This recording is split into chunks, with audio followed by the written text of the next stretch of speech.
You know, we are beginning a brand new series of sermons today, so you came at the right time. This is a great day for you to be in this worship service.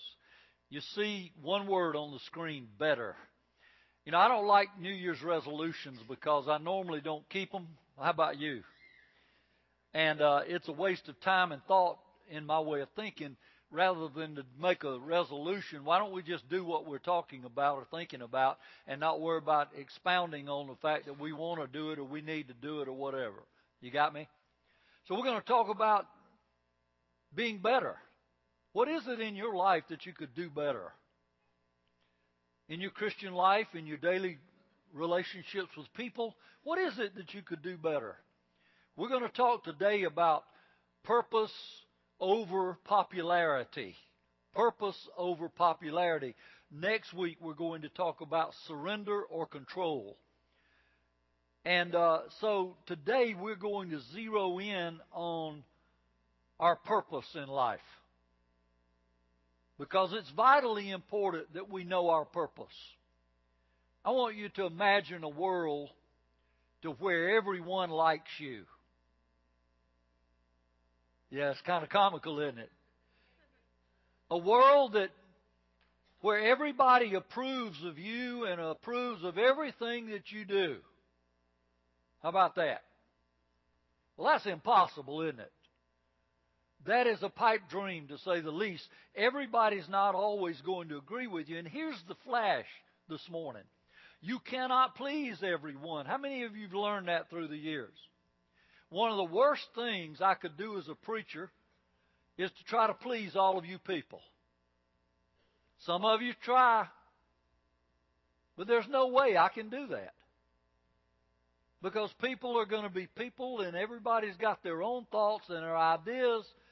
And so it would be ridiculous for me to think that I could take care of everybody's wants and needs. Here's the thing.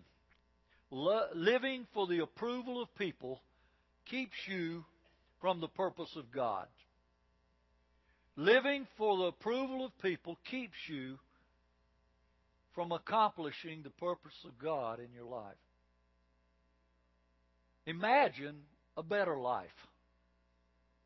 Not a life that seeks approval, but another kind of life. Where you don't care what other people think. Now, I'm not talking about in a belligerent way. Because we could all have that attitude, couldn't we? I'm going to do what I want to do. I'm going to think the way I want to think, and you're not going to tell me anything.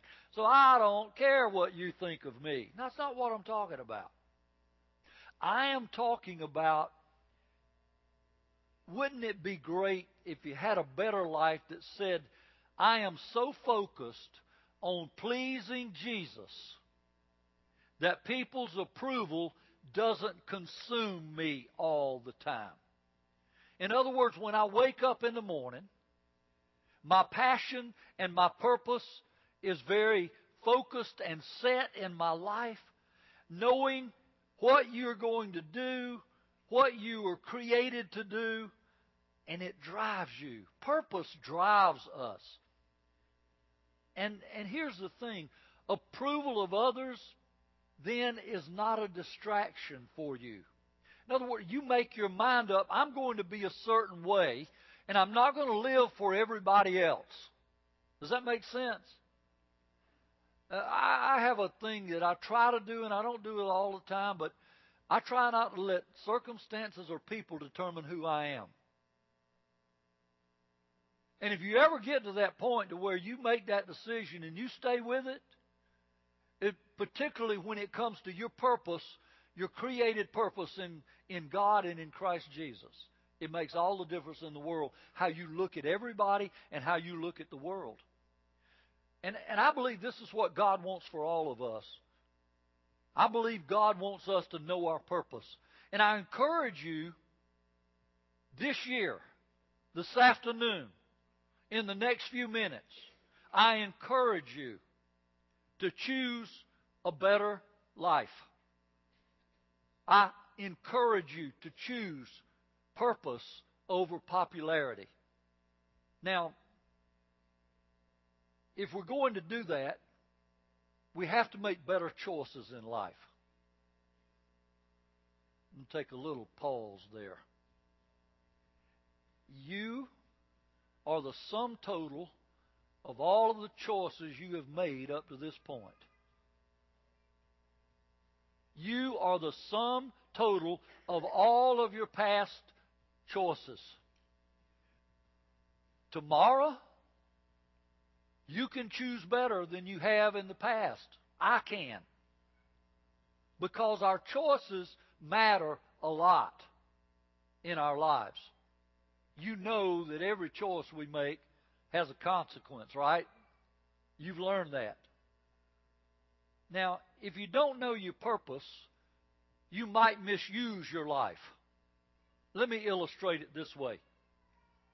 I was signed up to play in a golf scramble down in Atlanta one year, and my dad and mom had come into town. And I said, Dad, why don't you go to the golf scramble with me tomorrow? We can spend the day together riding around in the golf cart. You don't know much about golf. It might be fun for you. In other words, I'd love to have your company all day in my cart. He said, that'd be fun. Let's do it. So we got to the golf course about an hour early, and off from the clubhouse about 75 yards was a driving range. Now, this is a driver. This is your biggest club in your bag. And you put your golf ball on a tee. I kind of was hoping I had a crack up here. I could set one up and fake hitting one and scare y'all to death. But anyway, because see, every time I try to hit a driver, I scare myself to death. But here's the thing. I got on the driving range and I wanted to play good in the scramble, so I took a few swings. And I hit a few balls. And in a minute, I realized if I don't get to the men's room before we start the scramble, I won't maybe hit the ball because I won't put that much energy into it, if you get my drift. So I ran to the clubhouse, and before I left, I said, Dad, there's the golf balls and there's my clubs. If you want to try to hit a golf ball, why don't you just pick up a club and hit a golf ball? You might like it. You might want to play. Well, in a few minutes, I came out of the clubhouse, and I could see him out on the golf range, and he was just killing it right down the middle. I mean, hitting that ball, and it was just going straight as an arrow. The closer I got, I said, what club is he hitting? By the way, he wasn't hitting a driver. He wasn't hitting a 4-iron or a 8-iron. My dad was teeing a ball up and hitting it with my putter. Now, putter's got a really flat head on it, and so, man, he was just teeing that ball up, and he was just killing it down the middle. And I just kind of laughed and snickered to myself, and I really didn't correct him. I just said, Dad, just don't. I said, let's get in the cart. But the putter, you see, is a club that's very controlled on the green, and you just hit it. And you try not to hit it too hard, try not to hit it too soft, but you try to hit it in the hole. So here's the thing. My dad could have easily torn this club up. It wasn't this one, by the way, but it was my putter. It was my favorite putter. And he was swinging so hard, he could have broken the putter head off of the shaft. You know why? He was misusing this club. This club was not made to hit very hard. It was not made for the driving range. It's made for the putting green. God made each of us with a purpose. And our problem is that we misuse that purpose all the time. And when we misuse that purpose, we are not fulfilling why God made us to start with. So here's the thing. Know your purpose. Now, I'm a thing and you're a thing. What do? We go to other things and ask them for their approval. How do you like this outfit I'm wearing? How do you like my new hairdo or my new haircut?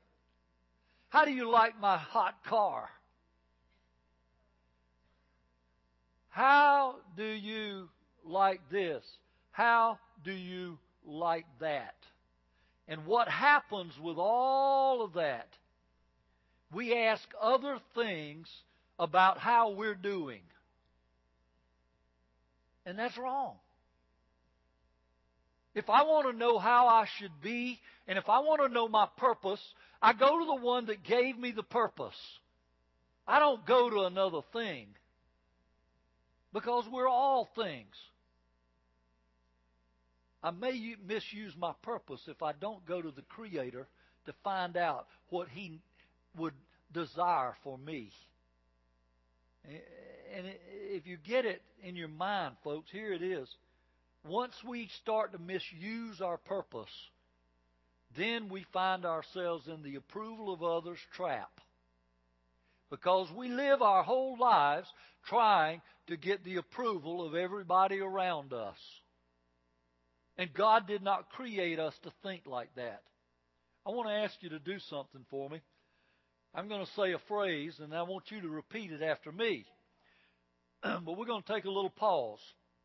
I'm going to say the phrase, and I'm going to count to 3. And on 3, if you're willing to say this, then I want you to say it out loud, okay? That's what I want you to do.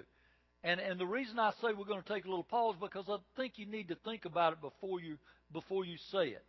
Here's the phrase. I choose purpose over popularity. 1, 2, 3. There you go.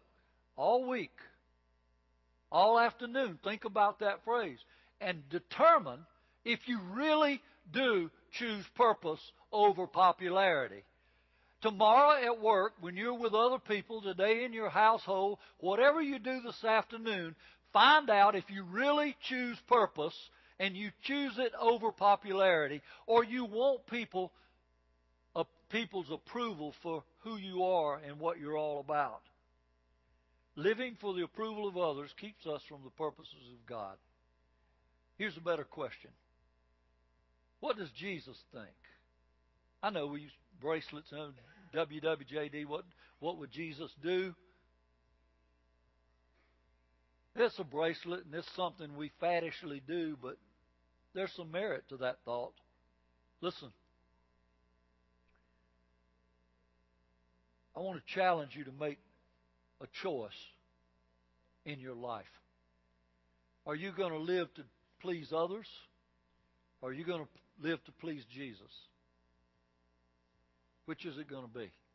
Because you have the ability to make that choice. In Hebrews, the 11th chapter, I want us to look at 3 verses very quickly. Moses, born in Egypt in slavery. His mama she had some ingenuity and she loved her son. The Pharaoh wanted all male children in the Jewish population to be killed, 2 years and younger. So his mama, I believe her name was Jochebed, she put Moses in a little basket and put him in the bulrushes in the Nile River so that he would float down to where the Pharaoh's daughter would take a bath every day. And here comes this basket up to this woman, and she has pity on this child, and she takes that child in as her own. Well, guess who was the nursemaid for Moses? His mama. But nobody knew it. Moses determined that he was Jewish finally. And Moses, by faith Moses, when he had grown up and understood who he was and what he was all about, he refused to be known as the son of Pharaoh's daughter. And look what the next verse says. He chose to be mistreated along with the people of God rather than to enjoy the fleeting pleasures of sin. You see, the Egyptians they didn't believe in God Jehovah. They had all kinds of gods. If you go over there and look in the pyramids and some of the buildings, you'll see all of these odd-looking animalistic kind of gods that they worshipped. Moses chose the Jewish people and their God when he grew up. And the last verse we're going to look at is this. He regarded disgrace for the sake of Christ as of greater value than the treasures of Egypt, because he was looking ahead to his reward. Now, the Hebrew writer is taking Moses' thoughts and saying Moses was looking forward to Messiah. He was looking forward to the reward that he would have for living according to his purpose. So he chose how he was going to live. And so Moses is a good example of how we should think about our own lives. He made a choice. He looked ahead. He wanted more out of life than this old world could give him. Moses chose purpose and calling over the comfort of being in the royal household in Egypt. Do you understand purpose? Connected to your Christianity. Most of us think when somebody asks you, well, what's your purpose? I've had people all through my ministry. Preacher Webby, what is my purpose in life? What is God calling me to be or do? And they're thinking capital P. Is he wanting me to go on the mission field like Shannon Tucker? Lady right here in our church that's over in Africa right now serving as a missionary, using her veterinarian degree and expertise to help people and to share Jesus with them. Is he calling me to be another Shannon Tucker? Is he calling me to preach? What is my purpose? Let me bring you back down to earth just a second. Let's talk about the little p. It's those moments, those golden opportunities that we are presented with on a small scale that nobody might ever know about. That person that needs a kind word of encouragement. I was at Floyd Hospital last week to visit somebody. I was on the 4th floor. I came back to the elevator after the visit, and there was a young woman standing there near the elevator. I pushed the down button. I know, I should have taken the stairs. But here's the thing. I pushed that down button, and when the door opened, here she comes. And I could see on her face that everything was not right. And being who I am, I said, "How you doing today?" She said, "Well, I'm doing pretty good." I said, "Well, who are you up here with? You got somebody sick?" She said, "Yeah, my daughter is very ill, and they don't know what's wrong with her. And I'm concerned that they're not going to be able to find out what's going on with her." So the doors opened, and we were still talking and walking, and I just stopped, and I said, "Let me pray with you." And I prayed with her. And she thanked me.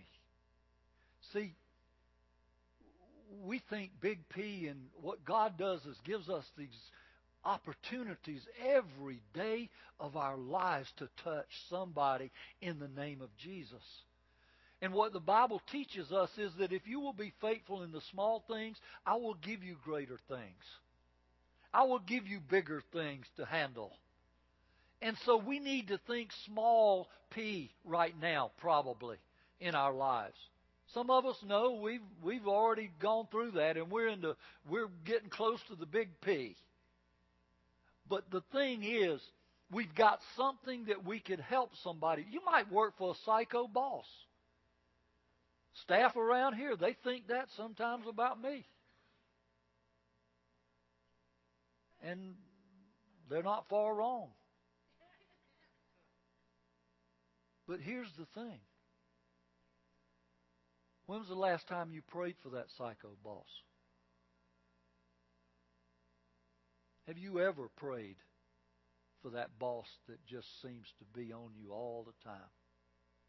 Have you prayed that God will give you an opportunity to share Jesus and maybe change his attitude because he knows Jesus?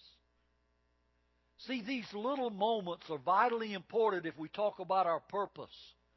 Our purpose is a calling that God is called. Once we say yes to Jesus, then we have a purpose in life that's greater than any other thing that we might consider. But it might look small. I believe there's power in purpose. And here's the thing. There's three thoughts very quickly I want to give you. First of all, purpose diminishes distractions. There is a comparison curse that takes over humanity. You ever been in that situation? What will that person think if I say this? If I do this, what are they going to think? Why am I not where they are? I mean, they've finished college already, and I'm struggling to get through, but look what they've done. Compare. Look at her. She's already married, and I'm not. Comparing ourselves to other people. He has a higher paying job than I do. When am I going to get a higher paying job? See, these things go through our minds. Well, purpose diminishes all of those kinds of thoughts. Purpose kind of will drive out distraction. Let me give you an Old Testament character. Read Nehemiah this week. In the first chapter, Nehemiah is in captivity. He's under a foreign king. He is Jewish. Got the picture? In the first chapter, we learn that it tells us Nehemiah is weeping because the walls around Jerusalem are in shambles and crumbled. This man is heartbroken that his city has no walls for protection. It literally says he weeps over it. Let me ask you something, Christian 21st century believers.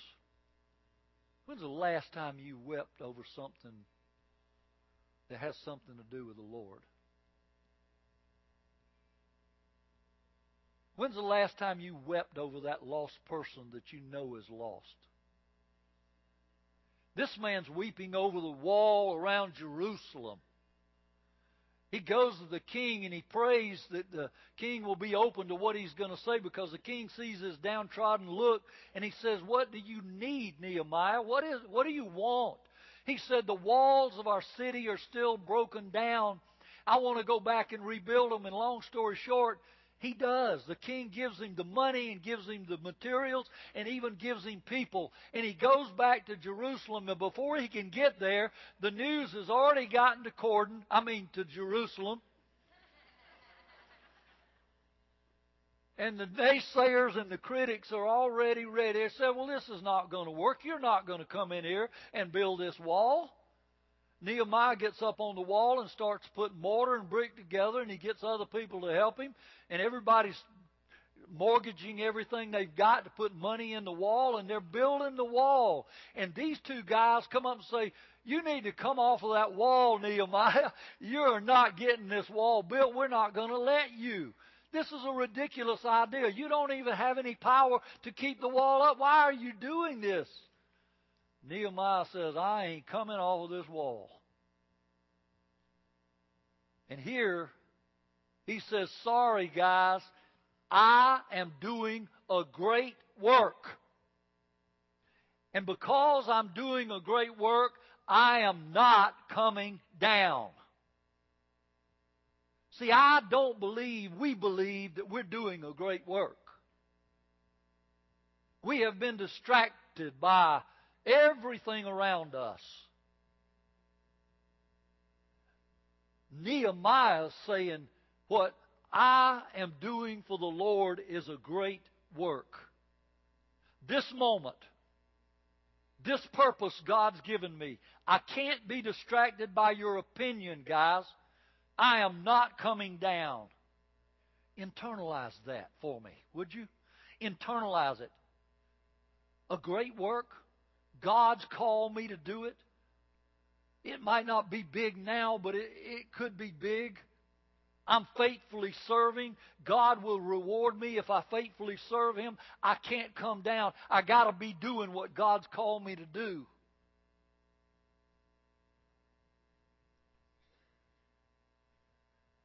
This happened to me 25 years ago. When Joyce and I uprooted our girls and we moved to Corden, Indiana to become the preacher to a 30 attendance church. About 30 were coming, I think, when we got here. They were about 1 month from closing the doors because they couldn't make the mortgage payment.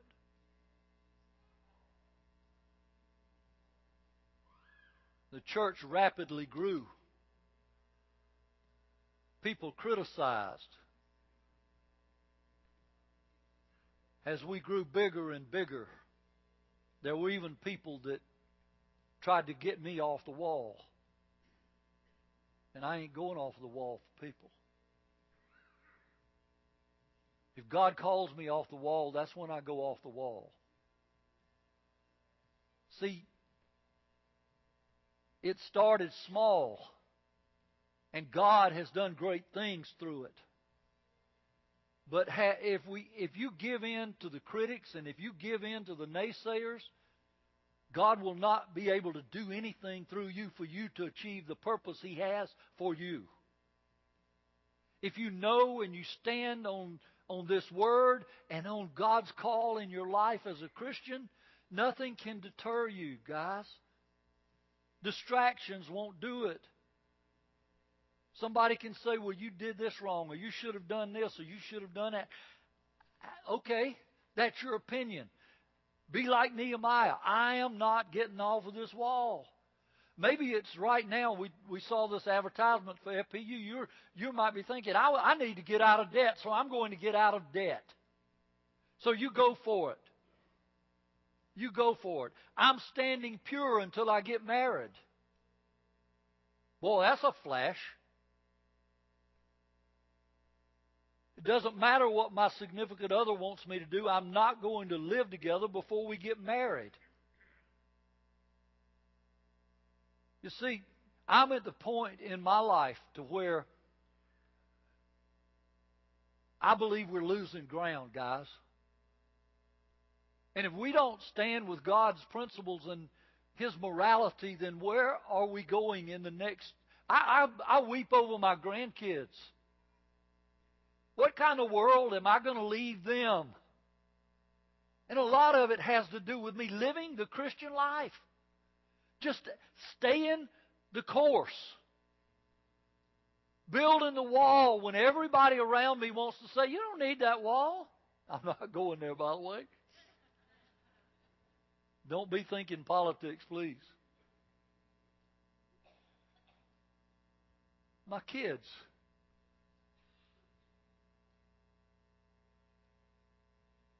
They're going to be in Safetyville on Sunday morning. They're going to be in the Yak with Alex on Sunday morning. I'm going to be in worship. I read an article just about a month ago that said the new church, if you get a young family twice a month, you're going to be doing really good. Because they are going to be doing everything else. And church and faith is going to be secondary to families. And we have to face that kind of music, guys. I will not apologize for calling us to be better. Why would I? I wouldn't apologize for saying of my own life I need to do some things better. But purpose diminishes distractions. And we have been distracted from our purpose as followers of Jesus by this world. And we had better wake up. We had better wake up. The second thing is purpose pushes us through the pain. The pathway to your purpose in Jesus is paved with pain. Moses went through pain. David went through pain. Nehemiah went through pain. Esther went through pain. Mary went through pain. Jesus went through pain. Peter, Paul, I wanted to say Peter, Paul, and Mary, that old singing group, but I didn't. All of these people who served Jesus, Peter and Paul were martyred for Jesus. Paul was dragged outside of the city for preaching Jesus and stoned and left for dead.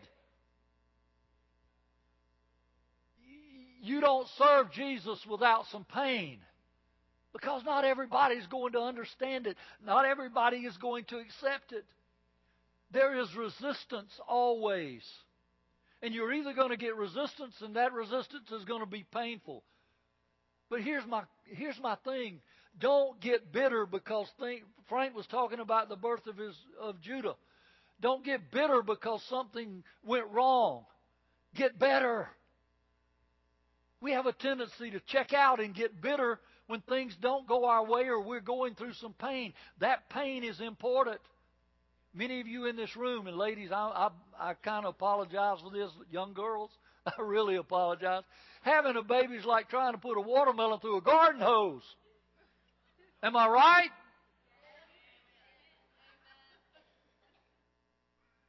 There's pain in childbirth.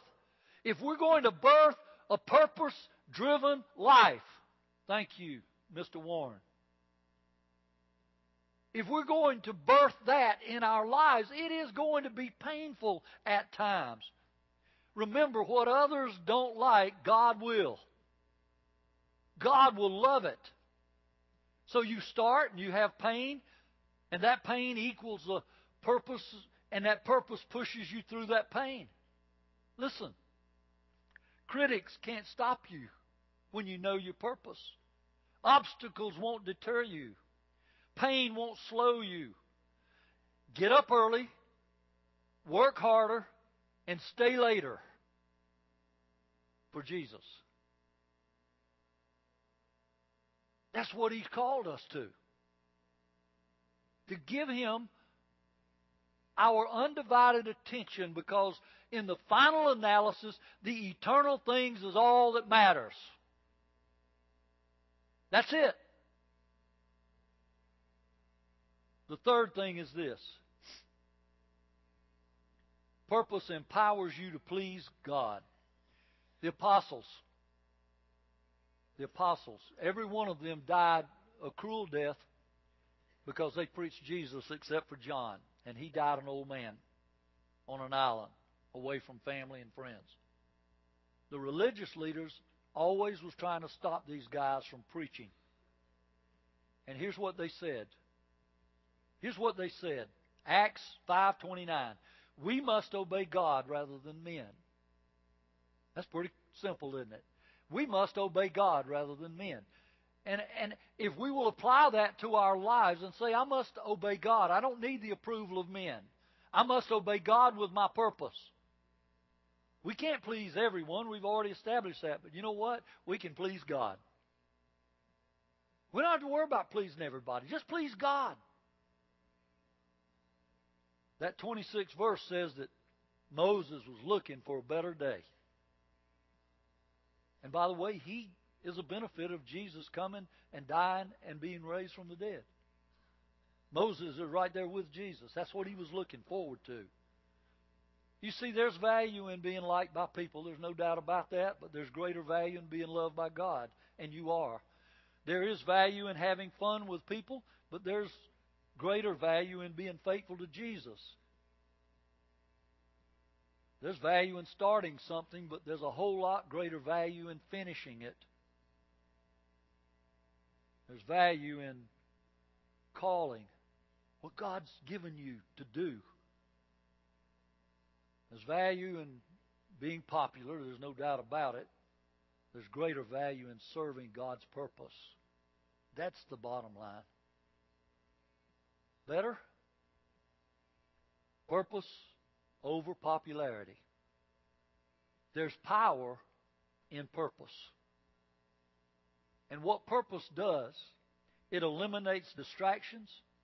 It pushes us through the pain. And purpose empowers us to please God.